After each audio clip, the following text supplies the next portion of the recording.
بسم اللہ الرحمن الرحیم۔ پارہ ششم، سورۃ المائدہ، رکوع 2۔ وضو، غسل اور تیمم کا بیان آیا۔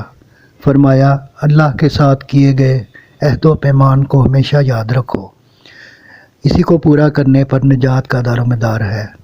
تم عدل و صداقت کے پیکر۔ رکوع 3۔ بنی اسرائیل سے بھی اللہ نے عہد لیا تھا، لیکن انہوں نے عہد کو توڑا۔ عیسائیوں نے بھی عہد فراموش کر دیا، فرقوں میں بٹ کر ایک دوسرے کے دشمن بن گئے، اور علماء یہود کلام الہی میں تحریف کر دیتے۔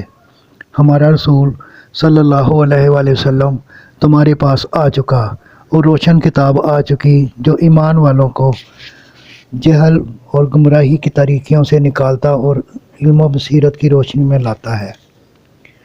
عیسائیوں نے کفر کیا، مسیح ابن مریم خدا ہے۔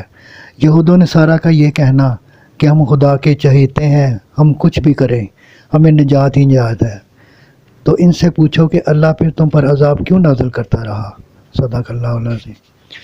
آپ سے گزارش ہے کہ چینل کو سبسکرائب کر دیں، گھنٹی کے بٹن کو دبا دیں۔ دعا ہے کہ اللہ تعالیٰ آپ کو صحت و تندرستی والی لمبی زندگی عطا فرمائے۔ آمین آمین یا رب العالمین۔